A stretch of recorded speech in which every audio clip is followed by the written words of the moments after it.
Bismillahirrahmanirrahim. Assalamualaikum warahmatullahi wabarakatuh. Perkenalkan, nama saya David Prayogo, NIM T2019-4077 dari kelas D2 PGMI.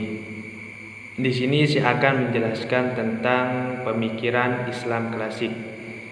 Sebelum lanjut, jangan lupa klik tombol subscribe, like, comment, and share. Sejarah pemikiran Islam klasik. Masyarakat pra-Islam mengalami kemerosotan moral dan akhlak yang sangat luar biasa, sehingga Allah Subhanahu wa Ta'ala mengutus Nabi Muhammad SAW untuk memperbaiki moral mereka. Nabi Muhammad SAW mengambil langkah pertama, yakni memperbaiki akidah dengan memperkenalkan tauhid. Nabi mendakwahkan kepada mereka untuk menyembah Allah Subhanahu wa Ta'ala. Dan dalam hal moral, Nabi mendidik mereka untuk menjadi umat yang rahmatan lil alamin. Tetapi dalam proses perbaikan moral bagi umat Arab, ternyata Allah Subhanahu wa Ta'ala berkehendak lain. Nabi Muhammad SAW wafat pada usia 63 tahun. Kemudian diangkatlah Abu Bakar sebagai khalifah pertama untuk melanjutkan atau meneruskan kepemimpinan yang ditinggalkan oleh Rasulullah. Pada awal kepemimpinannya, Abu Bakar sudah dihadapkan dengan permasalahan seperti munculnya nabi palsu, orang yang tidak mau membayar zakat, dan munculnya pembangkangan. Untuk mengatasi itu semua, Abu Bakar mengadakan musyawarah dengan para sahabat untuk mendapatkan mufakat. Demi tercapainya mufakat untuk mengatasi masalah-masalah tersebut. Munculnya nabi palsu ini sudah ada sejak zaman Nabi, namun tidak begitu menonjol. Tapi setelah Nabi wafat, kaum nabi palsu ini mulai melonjak, sehingga mereka mempengaruhi umat yang baru masuk Islam, yang masih lemah keimanannya. Orang gampang murtad, orang yang gampang didoktrin, itu adalah orang yang baru masuk Islam dengan tidak bersungguh-sungguh, sehingga mereka gampang goyah dengan keimanannya. Meski terjadi perbedaan pendapat di kalangan para sahabat tentang tindakan yang akan diambil untuk mengatasi permasalahan yang semakin memuncak, kelihatan kebesaran hati Abu Bakar dan ketabahan hati Abu Bakar dalam menghadapi masalah ini. Seraya beliau bersumpah akan memerangi siapa saja yang menyimpang, termasuk kaum muslimin yang murtad.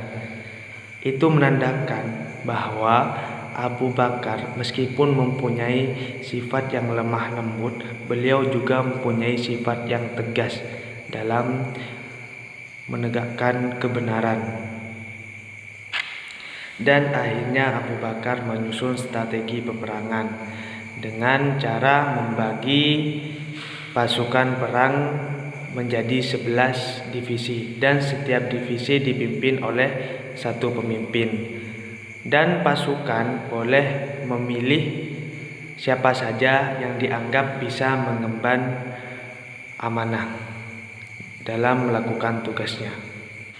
Dan dengan strategi ini, para kaum yang ingin memisahkan dengan Islam dapat ditumpas dan persatuan Islam dapat dibangun kembali. Nah, inilah fondasi awal yang dibangun oleh Khalifah Abu Bakar untuk peradaban Islam selanjutnya. Pada masa ini, Khalifah Abu Bakar belum bisa berbuat banyak dalam pengelolaan kepemerintahan. Itu semua disebabkan oleh banyaknya permasalahan internal.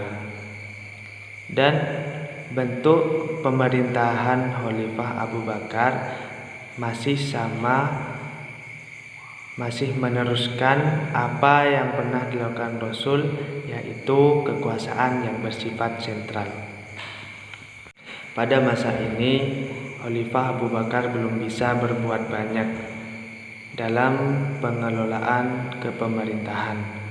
Itu semua disebabkan oleh banyaknya permasalahan internal. Dan bentuk pemerintahan Khalifah Abu Bakar masih sama, masih meneruskan apa yang pernah dilakukan Rasul, yaitu kekuasaan yang bersifat sentral. Setelah Abu Bakar wafat, diangkatlah Umar bin Khattab sebagai khalifah selanjutnya. Ia dipilih dan diangkat oleh para pemuka masyarakat dan disetujui oleh kaum muslimin. Setelah tonggak kepemimpinan kaum muslimin berada di tangannya, Umar bin Khattab mulai melakukan perluasan wilayah, yakni dengan cara melakukan penyerangan kepada wilayah-wilayah yang masih dikuasai oleh non-muslim.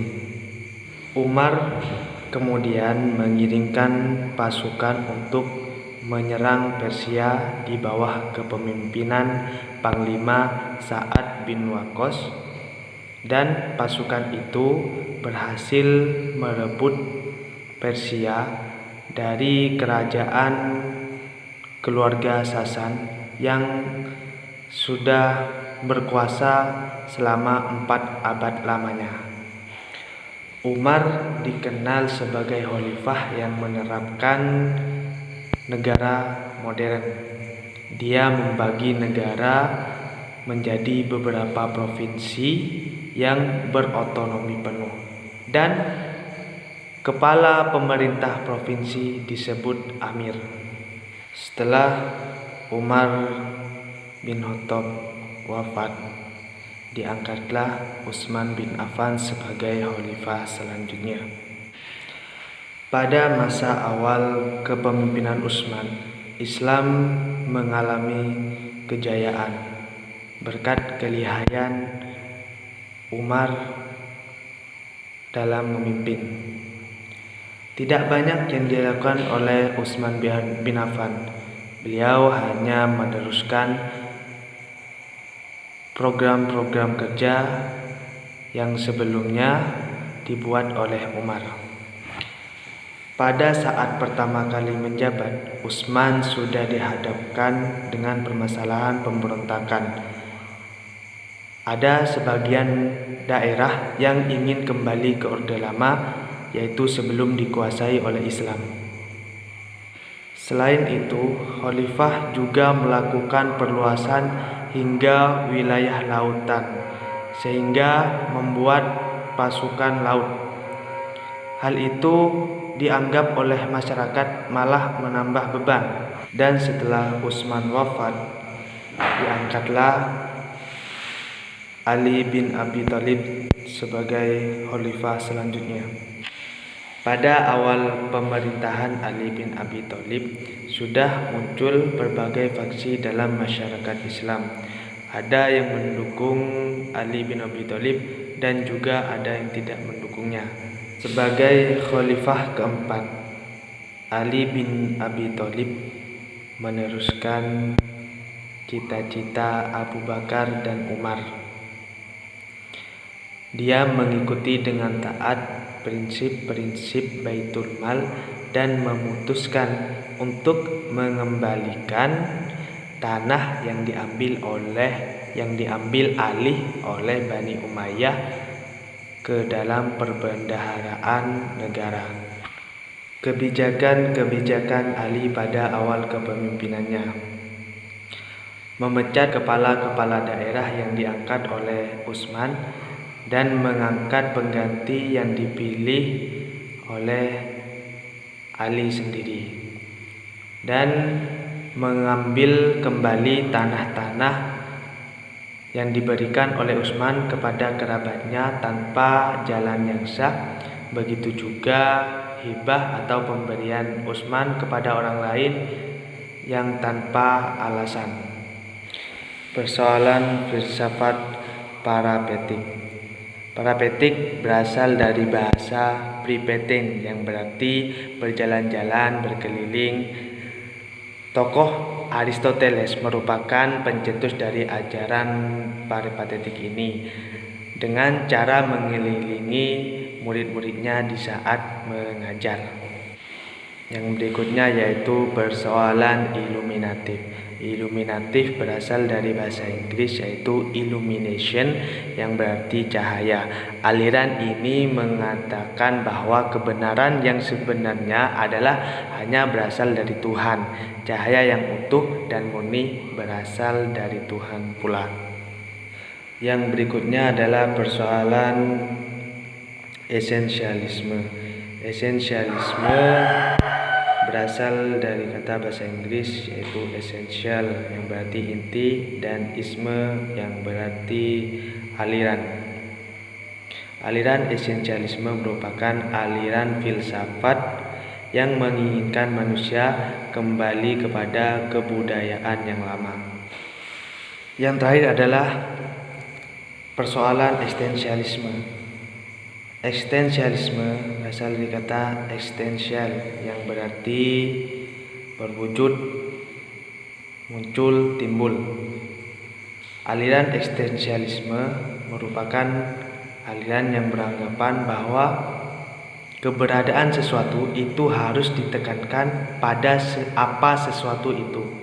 Aliran eksistensialisme merupakan aliran yang menekankan segala sesuatu terhadap manusia dan segala sesuatu yang mengiringinya, dan di mana manusia dipandang sebagai suatu makhluk yang harus bereksistensi dengan aktif dengan sesuatu yang ada di sekelilingnya, serta mengkaji cara kerja manusia ketika berada di alam dunia ini dengan kesadaran. Dan dapat disimpulkan bahwa pusat renungan atau kajian dari eksistensialisme adalah manusia konkret. Filsafat eksistensialisme merupakan pemberontakan terhadap beberapa sifat dari filsafat tradisional dan masyarakat modern. Suatu protes terhadap rasionalisme Yunani atau tradisi klasik dan filsafat, khususnya pandangan spekulatif. Dalam sistem-sistem tersebut, jiwa individu atau si pemikir hilang dalam universal yang abstrak. Eksistensialisme juga menekankan kembali beban pikiran yang terdahulu.